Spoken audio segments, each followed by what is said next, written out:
Playman, Bloomberg Agency, interesting topic. Published, a conversation between Putin and Xi, who discussed a very interesting topic on the sidelines of a military parade, the topic of life extension and immortality. A dialogue between the leaders of Russia and China has been published, when they probably accidentally did not turn off the microphone. Previously, people rarely lived to be 70 years old, but today at 70 you are still a child, said Chairman Xi.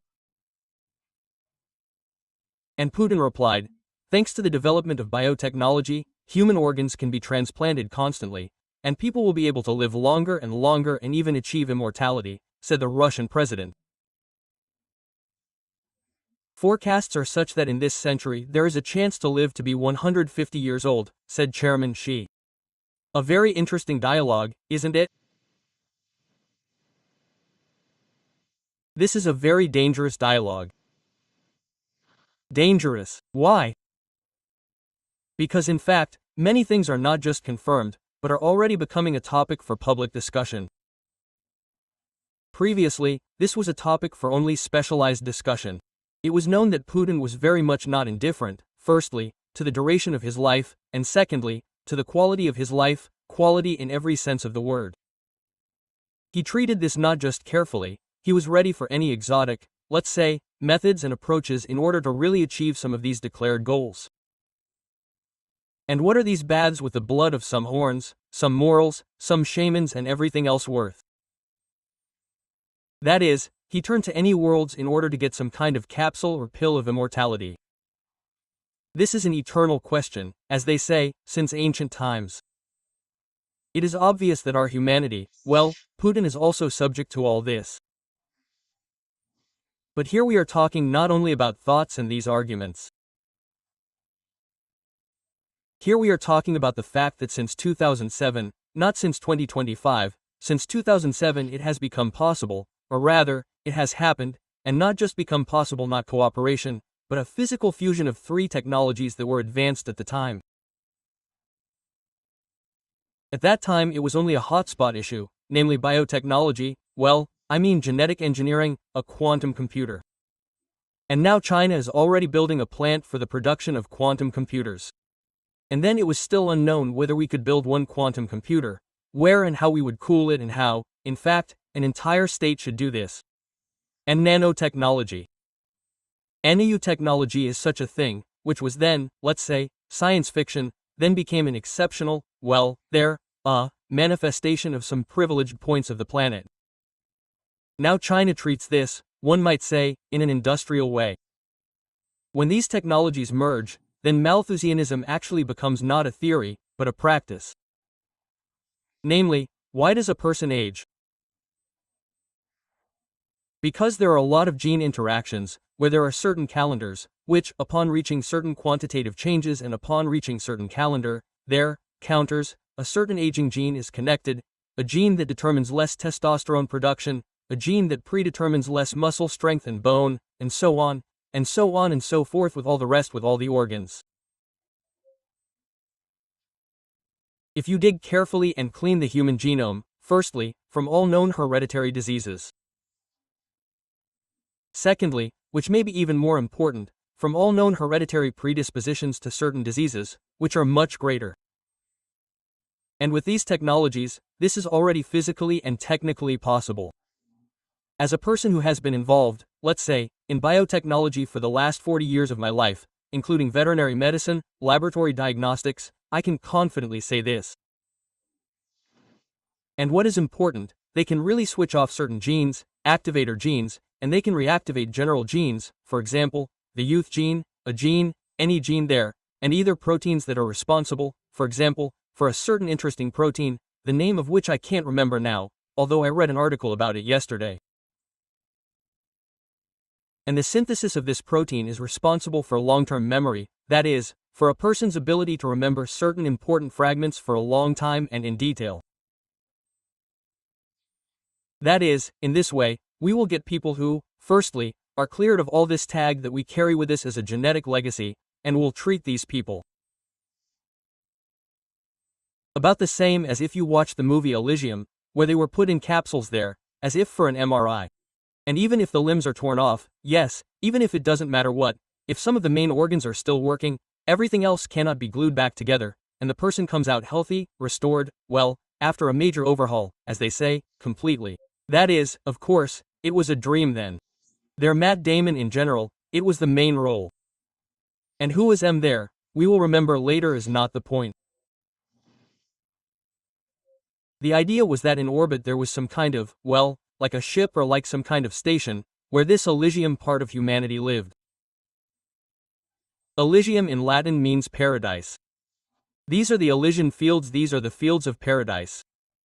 That is, the aristocracy always wanted to build some kind of paradise for itself, which would be accessible, and not for this cattle, which you and I are for them. And all this cattle, which remained on the sinful earth, namely planet Earth, plowed there and mined everything they needed.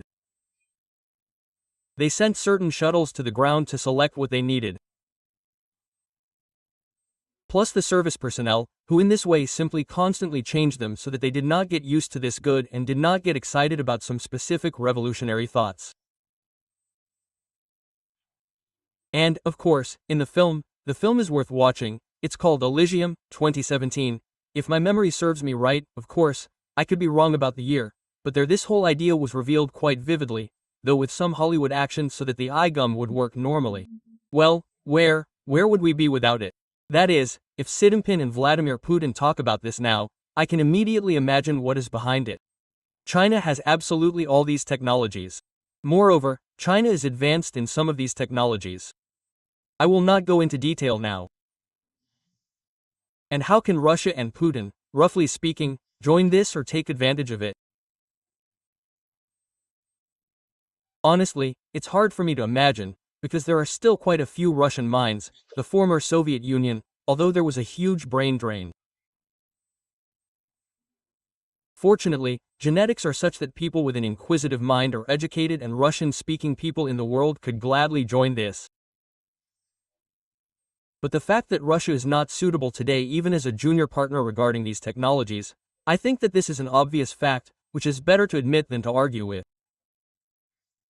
But the fact that China can work on this topic, listen, this is a serious statement. And, perhaps, even this is a more important reason for Donald Frederick Trump to say this, because in the United States these projects not only a long time ago rose, they were implemented there for the first time in the world.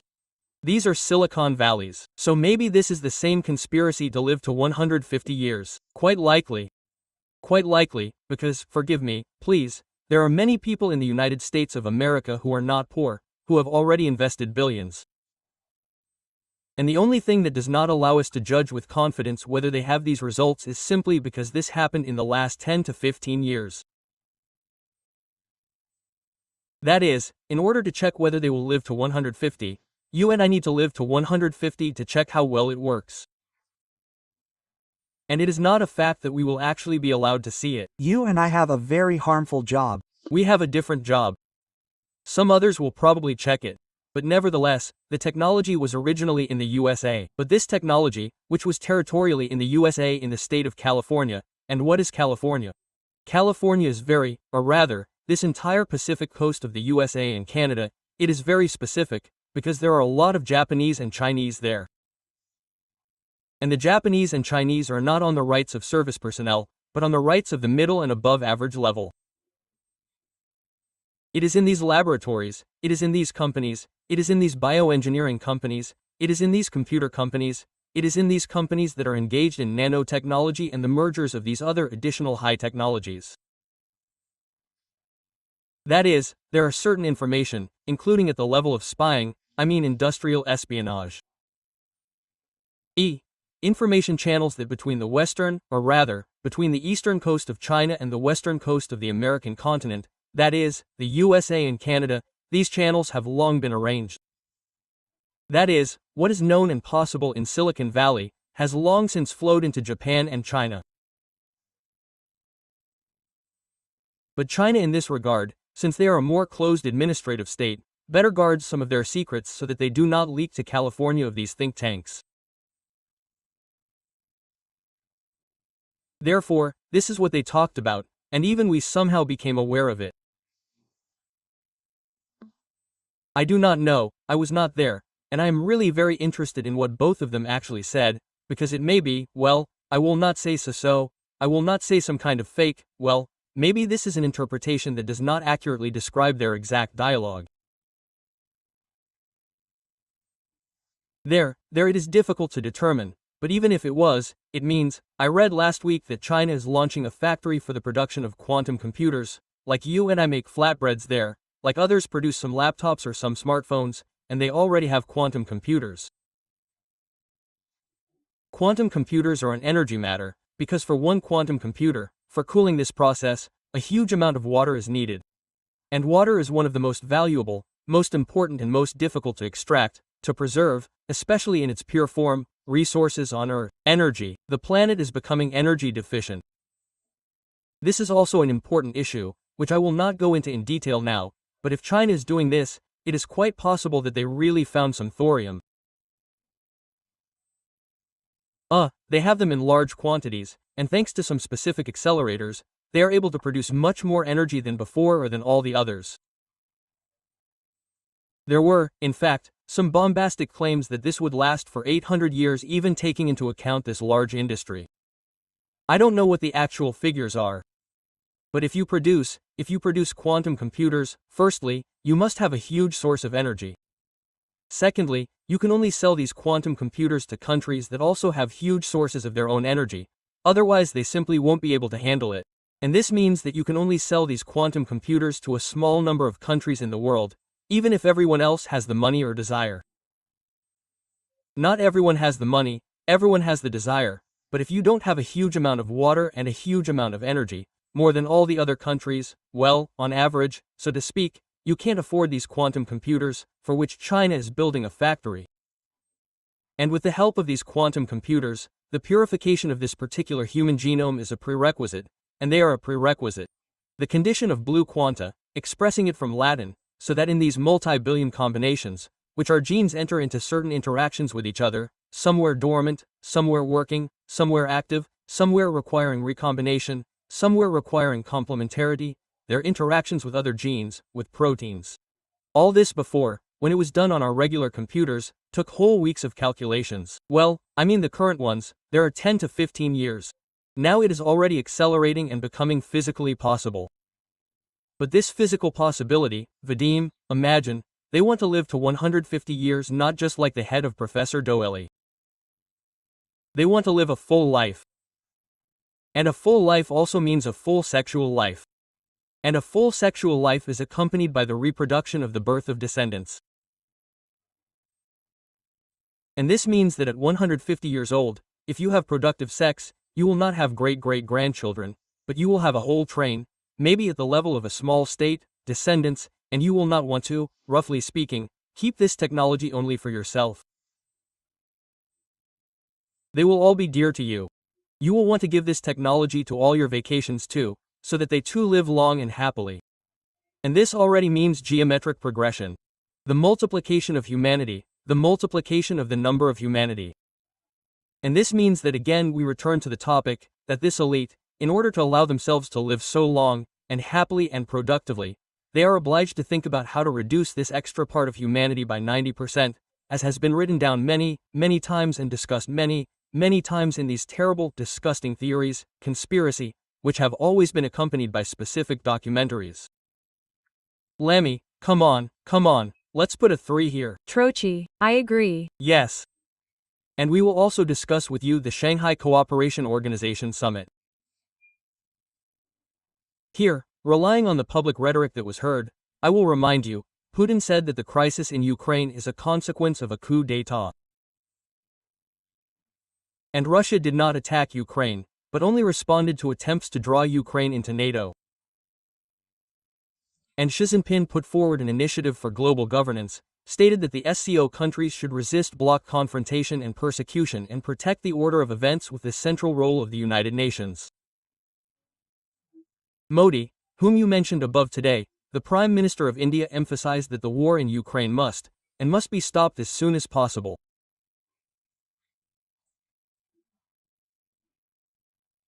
And Recep Tayyip Erdogan, the president of Turkey, the president of a NATO country, invited Putin to visit his country and said that Ankara's special role in the Ukrainian settlement should be in demand.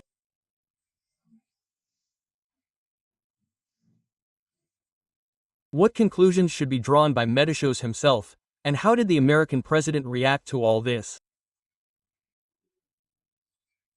If you look at what is happening through Trump's eyes, he looked at it all as a colorful, bright VIP party, to which he was not invited.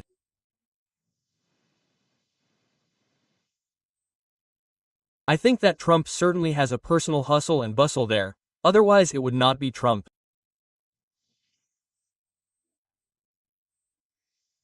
But I do not think that his negative, to put it mildly, reaction to this collective sacred act called the SCO, it has completely rational physical reasons.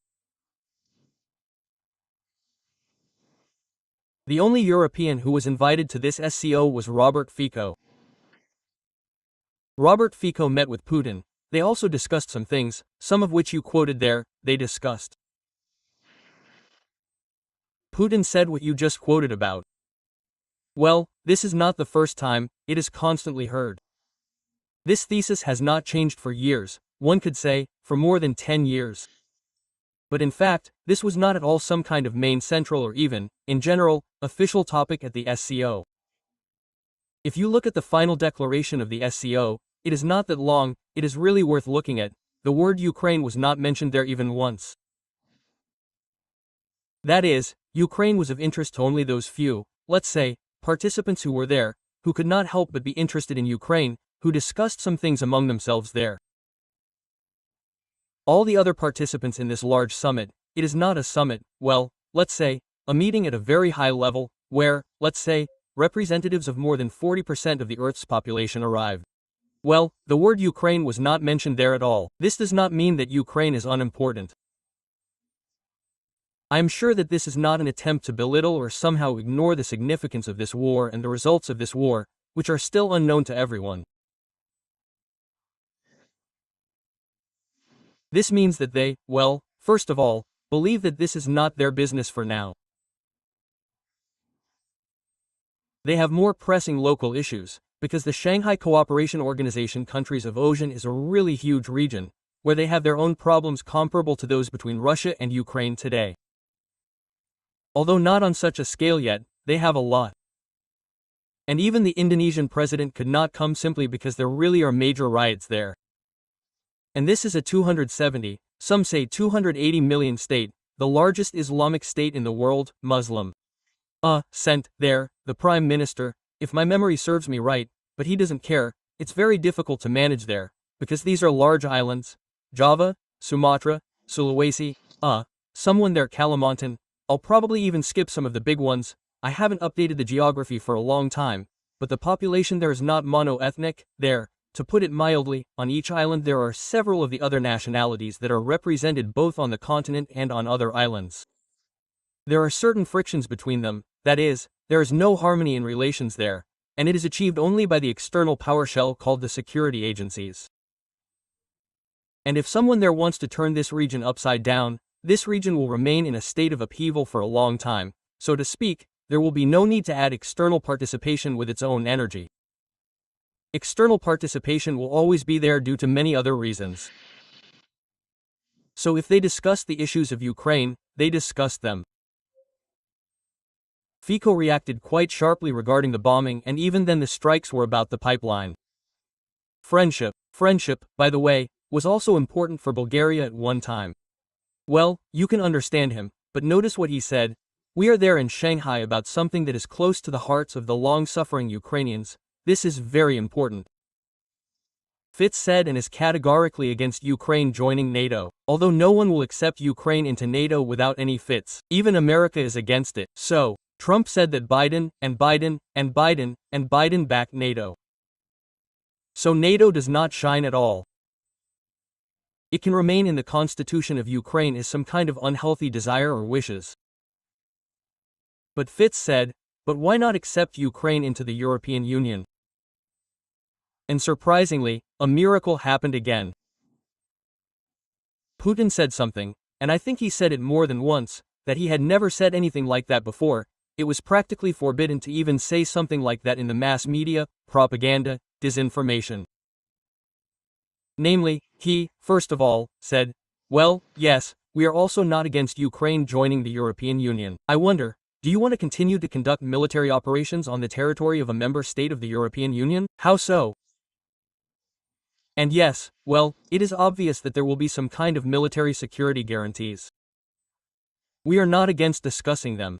Previously, it was categorically resolute, impossible for any soldiers from NATO countries, the European Union, America to be on the territory of Ukraine as a solution to the resolution or guarantor of any truces, ceasefires, and so on. It does not matter under what circumstances, it does not matter in what scenario. This was categorically rejected, and there was also a condition that Moscow, the Kremlin, did not want to step on at all. And this time from the lips of Putin himself, in case it is Putin, and not just a person who looks very similar on Putin, and the titular, probably. There, in the freezer, according to the version of the profession of Professor Solovyov, well, I didn't know which of these Putins, I didn't know which of these doubles or originals said it there. Well, already a security guarantee. A security guarantee is becoming a possible topic for discussion. Not that we are ready for everything, but we are already ready to at least discuss this. And this is no longer such a topic with you. This is not such a forbidden topic. Listen, this shows, he was doing other things.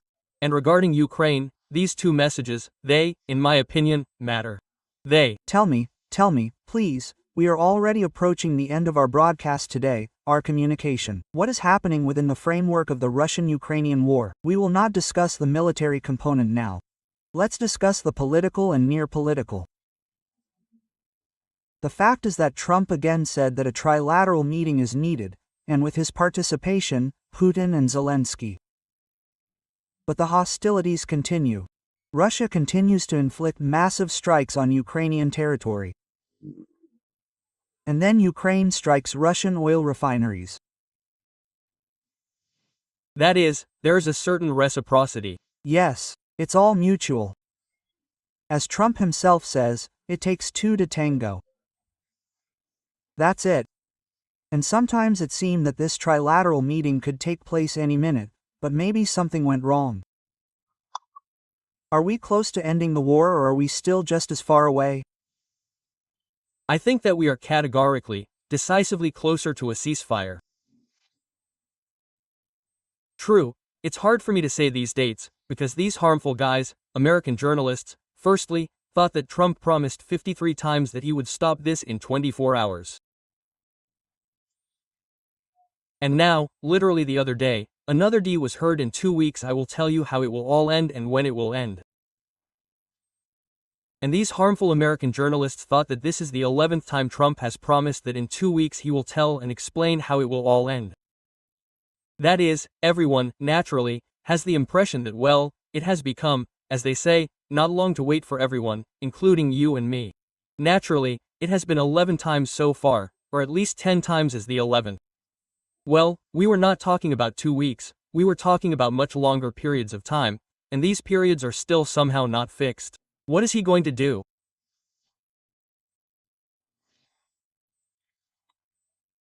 I will risk sharing with you my personal thoughts and guesses and assumptions, not forecasts, namely, that from September 4th to 10, that is, from tomorrow to September 10th, Trump, most likely, again in the status of being greatly disappointed once again with Putin and greatly disappointed once again with Zelensky, will speak out and will already impose sanctions and, to others, left and right, so that either these two Vladimirs finally choose a place for themselves where they can meet and sit down, because they did not do it in Beijing.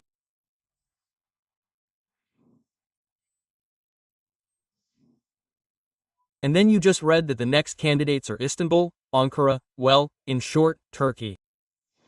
Or, most likely, he will say, if you two Vladimirs cannot agree, I will sort this out with you and I will schedule a meeting with you there and there, so and so, on my terms, by the 10th.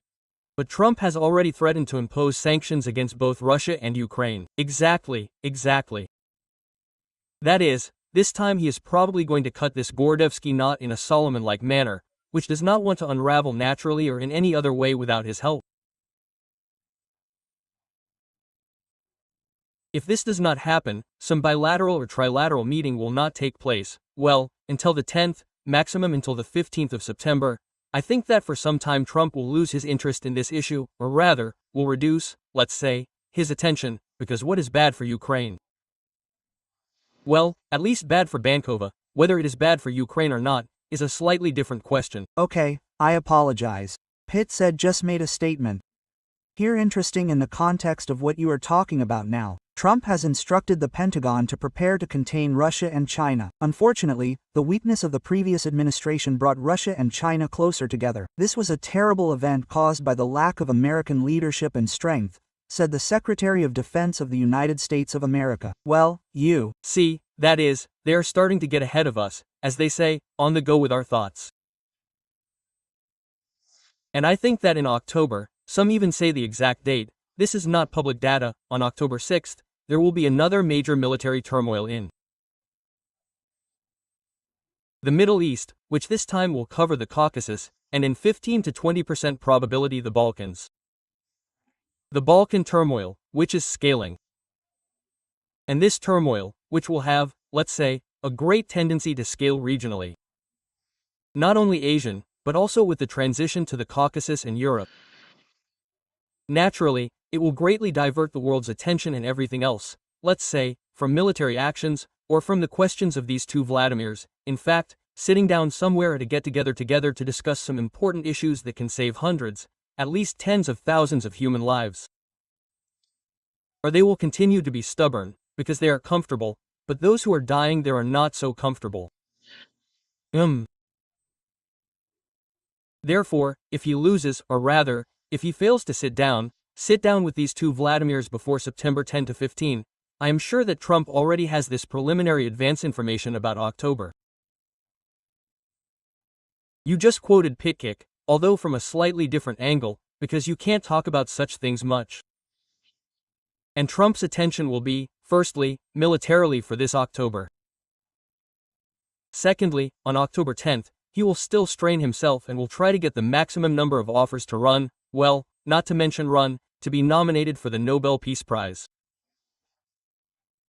After these events, after October 10 to 15, depending on how this conflict in the Middle East will proceed, depending on who and how will calm it down and who will win there, because it is unknown when and how it will be. Iran is preparing, Israel is preparing, Turkey is preparing, Greece, one might say, is also not indifferent, other countries and regions are also undergoing certain mobilization actions there. Egypt has already transferred a huge number of tanks to the Asian part, that is, from another to Sinai. Egypt was obliged as a result of all the Arab-Zarai wars. No number of troops, except for a certain number of infantry there fixed in these agreements, to be transferred to Sinai. This time, for the second month, Egypt has not just crossed this border, it continues to build up and transfer a large number of tanks there. In Sinai, there is 100 million state. Just a minute, it is not a small state. This must be kept in mind somehow. That is, everything is pumped up. In fact, the logic is completely natural.